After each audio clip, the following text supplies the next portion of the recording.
अस्सलामुअलैकुम। TNN TV के साथ मैं हूं कौकब फारूकी। सबसे पहले शामिल करेंगे न्यूज हेडलाइंस।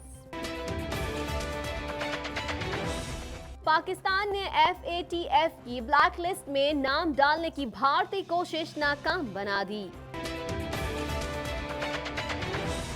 मुल्क भर में शहीद बेनजीर भुट्टो का 66वां यौम पैदाइश आज मनाया जा रहा है। जाली अकाउंट केस, आसिफ जरदारी के जिस्मानी रिमांड में 11 रोजा तौसी। आसिफ जरदारी की असलिया और अक्सरियत की धमकी से नहीं डरते MQM रहनुमा। ख्वाजा आसिफ का वफादारियां तब्दील कराने वालों पर माहौल कशीदा करने का इल्जाम। रैप्टर्स फेल रैली फायरिंग का वाकया मंसूबाबंदी थी Toronto police chief. Canadian senate में बिल C-48 मंजूर। इलेक्शन कनाडा का नौजवानों को वोट डालने की जानिब रागिब करने का मंसूबा मुअत्तल।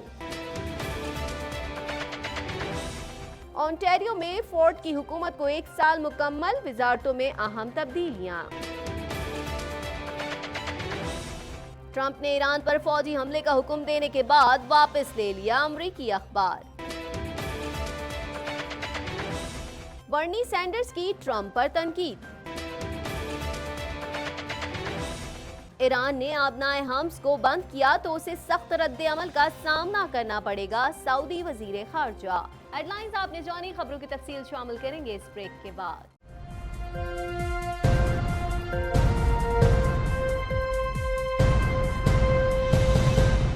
बुलेटिन में खुशामदीद। बुलेटिन के आगाज में सबसे पहले बात करेंगे कामयाब सिफारती कोशिशों के नतीजे में पाकिस्तान ने तुर्की, चीन और मलेशिया की हिमायत हासिल कर ली, जिसके बाद पाकिस्तान को ब्लैक लिस्ट में डालने के इम्कानात मालूम हो गए।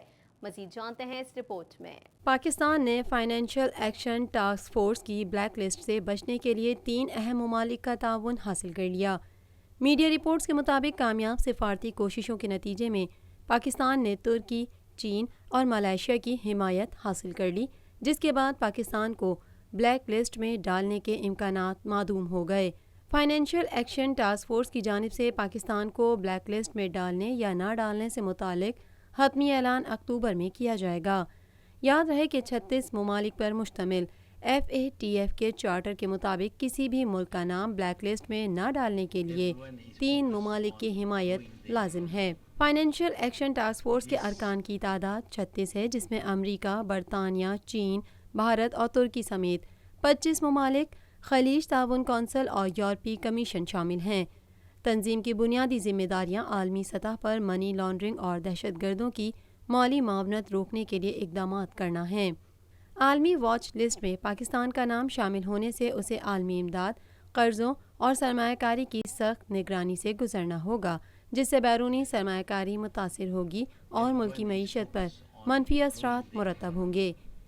पाकिस्तान 2012 से 2015 तक FATF वॉच लिस्ट में शामिल था।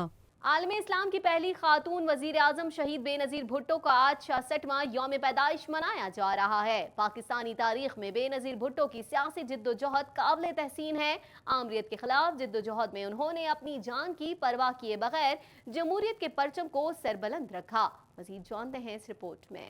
आलम इस्लाम की पहली खातून वज़ीर आज़म शहीद मोहतरमा बेनज़ीर भुट्टो का आज 66वां यौम पैदाइश मनाया जा रहा है। पाकिस्तानी तारीख में बेनज़ीर भुट्टो की सियासी जिद्दोजहद काबिल तहसीन है। आमरीत के खिलाफ जिद्दोजहद में उन्होंने अपनी जान की परवाह किए बगैर जमहूरियत के परचम को सरबुलंद रखा। ताहम 27 दिसंबर 2007 की शाम बेनज़ीर भुट्टो को रावलपिंडी के तारीखी लियाकत बाग में शहीद कर दिया गया। मोहतरमा बेनज़ीर भुट्टो शहीद ने 1953 में कराची में जन्म लिया। उनके वालिद शहीद जुल्फ़िकार अली भुट्टो ने उनकी सलाहियतों से मुतासिर होकर अपनी सियासी सरगर्मियों में शामिल किया, जबकि मोहतरमा तारीख साज लम्हों पर अपने वालिद के साथ नज़र आईं। भुट्टो साहब की फांसी के बाद उन्होंने आमरीत के ख़िलाफ़ जमहूरियत के लिए जिद्दोजहद शुरू की, जो उनकी आखिरी सांस तक जारी रही। पाकिस्तान की सियासत में बेनज़ीर भुट्टो अपने वालिद जुल्फ़िकार अली भुट्टो की हकीकी सियासी वारिस साबित हुई। यही वजह है कि उनके मुखालफिन भी उनका नाम एहतराम के साथ लेते हैं। पाकिस्तान की सियासत उनके तस्करे के बगैर नामुकम्मल रहती है, जबकि मीसाक जमहूरियत उनकी सियासी ज़िंदगी का अहम संग मील समझा जाता है। पाकिस्तान पीपल्स पार्टी के चेयरमैन बिलावल भुट्टो ने शहीद मोहतरमा बेनज़ीर भुट्टो को उनकी 66वीं सालगिरह के मौके पर शानदार अल्फाज में खिराज अकीदत पेश किया। पीपी चेयरमैन ने बेनज़ीर भुट्टो की 66वीं सालगिरह पर अपने पैगाम में कहा कि शहीद मोहतरमा बेनज़ीर भुट्टो धरती की अजीम बेटी थीं। वो अब पाकिस्तान की रोशन व बेनज़ीर पहचान है। बिलावल भुट्टो ने कहा कि बेनज़ीर भुट्टो आखिरी घड़ी तक अवामी हुकूक और मुल्क की सरबुलंदी के लिए जिद्दोजहद करती रहीं। ज़िंदगी भर अज़्म, हौसले और सब्र से अपने मिशन पर कारबंद रहीं। शहीद बीबी का मिशन जमहूरी निज़ाम और मसावात पर मबनी मुआशरा था। उनका मिशन दर हकीकत कायद के अफकार की रोशनी में शहीद भुट्टो का मिशन था।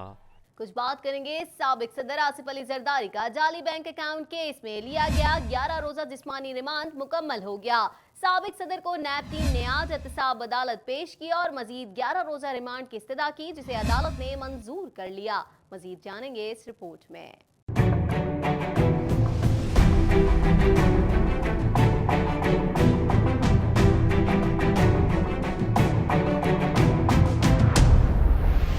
साबिक सदर आसिफ अली जरदारी का मजीद 11 रोजा जिस्मानी रिमांड मंजूर कर दिया गया। जहां नैब ने साबिक सदर से तहकीकात के लिए मजीद जिस्मानी रिमांड की इस्तदा की थी। नैब की जानिब से साबिक सदर आसिफ अली जरदारी का जाली बैंक अकाउंट केस में लिया गया 11 रोजा जिस्मानी रिमांड मुकम्मल हो गया। साबिक सदर को नैब टीम ने आज एहतसाब अदालत पेश की और मजीद 11 रोजा रिमांड की इस्तदा की, जिसे अदालत ने मंजूर कर लिया। आसिफ जरदारी को मजीद तहकीकात के बाद 2 जुलाई को दोबारा अदालत में पेश किया जाएगा। केस की समाअत एहतसाब अदालत के जज मोहम्मद अरशद मलिक ने की। नैब की जानिब से जब अदालत में 14 रोजा रिमांड की दरख्वास्त की गई तो आसिफ जरदारी के वकील लतीफ खोसा ने सवाल उठाया कि नैब 14 दिन का जिस्मानी रिमांड क्यों मांग रहा है। आसिफ जरदारी ने इस मौके पर कहा कि नैब को एक ही मरतबा 90 रोज का रिमांड दे दें। आसिफ जरदारी को जमानत मुस्तरद होने पर 10 जून को गिरफ्तार किया गया था। एहतसाब अदालत ने आसिफ जरदारी को 11 जून को 10 रोजा जिस्मानी रिमांड पर नैब के हवाले किया था। आसिफ जरदारी पर जाली बैंक अकाउंट्स के जरिए अरबों रुपए के मनी लॉन्ड्रिंग का इल्जाम है।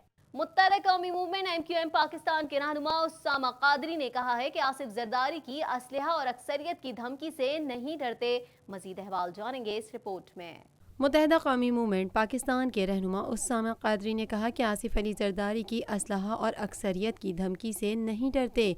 कौमी असम्बली में इजहार ख्याल करते हुए MQM के रहनुमा उस्सामा कादरी ने कहा कि आसिफ अली जरदारी बताएं कल उनकी मसल्ह सोच न होने और सिंध में अक्सरियत होने का मतलब क्या था। मुर्तज़ा भुट्टो को किसने कत्ल कराया और जुल्फ़िकार बनाने और पाकिस्तान तोड़ने वाले कौन थे। आसिफ अली जरदारी के जहन में रहे कि असलहा और अक्सरियत की धमकी से हम नहीं डरते, हम जंग आज़ादी लड़ने वालों की औलादें हैं। आसिफ अली जरदारी साहब इंतहाई मोहतरम है हमारे लिए, इस ऐवान के लिए, यहाँ सब लोगों के लिए। लेकिन शायद कल फ्रस्ट्रेशन में उनके मुंह से एक जुमला निकल गया और वो जुमला सिंध के शहरी इलाकों के लिए शायद तकलीफ का बाइस हुआ। जनाबे वाला वो जुमला ये था कि सिंध के लोग बहुत हैं और ये लोग बहुत कम हैं। तो जनाबे वाला कोई यहां पर शायद फ्रस्ट्रेशन में निकला, वो मेरे भी बुजुर्ग हैं, मेरे बड़े, लेकिन जो सारी रात सोशल मीडिया के ऊपर चीजें चली हैं उसके बाद ये बात जरूरी हो जाती है कि मैं कम से कम तहजीब के दायरे में ये तो पूछने का हक रखता हूं कि इसका मतलब क्या है, ये किस पैराए में और किस सोच के साथ ये बात कही गई है। हम टीपू सुल्तान, सिराजुद्दौला, हैदर अली, जनरल बख्त खान की भी औलाद हैं। इस जहन में रखा जाए कि धमकियों से मरूब होने वाले नहीं हैं। 1857 की जंग आज़ादी हमने शुरू की थी और पाकिस्तान के वजूद में आने तक हमने जो है उसमें कुर्बानियां ही कुर्बानियां दी हैं। हमसे कोई ये बात ना करे कि हम कम हैं और कोई ज्यादा है। क्या कम और ज्यादती की बुनियाद के ऊपर कोई हमसे लड़ेगा, और जब लड़ेगा तो यकीनन हम कम हो या ज्यादा हो, हम भरपूर उन चीज़ों का जवाब देंगे। उस्सामा कादरी का कहना था कि मुल्क का खजाना लूटने वाले कह रहे हैं पिछला हिसाब किताब ख़त्म करें, अब यहाँ NRO मांगा जा रहा है। उन करप्ट अनासर से कौमी ख़जाना निकाला जाए और ख़ुसूसी अदालतों से दरख्वास्त है कि इन करप्शन मुकदमात पर तेज़ी से फ़ैसला करें। मुल्क में इस्लामी निज़ाम मईशत लाया जाए। गुज़िश्ता रोज़ कौमी असम्बली में इजहार ख्याल करते हुए आसिफ जरदारी ने MQM पर नुक्ताचीनी करते हुए कहा था कि मुशर्रफ दौर में MQM को करोड़ों रुपए दिए गए, उन्होंने खून बहा दिए। उस वक्त कहा गया कि हथियार लें, खून बहाएं, रेड़ियाँ तोड़ें। पूरे मुल्क ने देखा MQM ने क्या किया। हमने कभी हथियारों को हाथ नहीं लगाया। हिसाब किताब खत्म कर दिया जाए। किस चीज का हिसाब किताब खत्म कर दिया जाए? इस मुल्क को लूटा जाए, इस मुल्क को नोचा जाए, इस मुल्क को तबाही के दहाने पर खड़ा कर दिया जाए, इस मुल्क की मईशत को तबाह कर दिया जाए और फिर ये कहा जाए कि हिसाब किताब खत्म करके अब आगे बढ़ा जाए। तो जनाब वाला, ये न तो इमरान खान साहब की पॉलिसी है और वजीर आज़म साहब को ये बात जहन में रखनी चाहिए कि उन्होंने जो वायदा किया था नहीं छोड़ूंगा, तो आज मैं ये कहता हूं कि माशी दहशतगर्दी जो यहाँ पर हमारे सियासतदानों ने मचाई थी, उनमें से कोई एक भी माशी दहशतगर्द को नहीं छोड़ा जाएगा। और अगर छोड़ा जाएगा तो ये इस मुल्क की बदकिस्मती होगी। तो ऐसा नहीं होना चाहिए। कोई भी माशी दहशतगर्द है उसको ना छोड़ा जाए, बल्कि उसके लिए स्पीडी ट्रायल कोर्ट बनाए जाएं ताकि हक और इंसाफ का फैसला हो। मुस्लिम लीग नून के रहनुमा ख्वाजा आसिफ कहते हैं कि सुलह सफाई की बात करने पर NRO का इल्जाम लगता है। नवाज शरीफ से कल मुलाकात की, इजाजत ना देने का शिकवा भी कर दिया। हुक्मरानों का नशा उतरना चाहिए। मजीद जानते हैं इस रिपोर्ट में। मुस्लिम लीग नून के रहनुमा ख्वाजा आसिफ कहते हैं कि सुलह सफाई की बात करने पर NRO का इल्जाम लगता है। नवाज शरीफ से कल मुलाकात की इजाजत ना देने का शिकवा भी कर दिया। हुक्मरानों का नशा उतरना चाहिए। बैरून मुल्क से मंगवाए गए मईशत के डॉक्टर बेड़ा गर्क कर चुके हैं। ख्वाजा आसिफ ने कौमी असम्बली में इजहार ख्याल के दौरान कहा कि नवाज शरीफ का हौसला बुलंद और अज़म पुख्ता है। वो 3 बार मुल्क के वजीर आज़म रहे। नवाज शरीफ का बयानिया है कि वोट को इज्जत दो और मुल्क में आइन की बालादस्ती हो। हमें इक़्तिदार देने ना देने का फैसला अवाम पर छोड़ देना चाहिए। उन्होंने कहा कि गुज़िश्ता रोज नवाज शरीफ से मुलाकात की इजाजत नहीं दी गई। कहा जाता है कि ओपोजिशन तहरीक चला रही है, तो ये ओपोजिशन का हक है। कोई ऐसी हुकूमत नहीं आई जो इतनी जल्दी साख खो बैठी हो। लेकिन नवाज शरीफ को जिस तरह 1.5-2 साल में पहले रिमूव किया गया, फिर उसके बाद कैद की गई, इन तमाम बातों के बावजूद उसका बयानिया जो है उसकी जड़ें दिन ब दिन मजबूत होती जा रही हैं।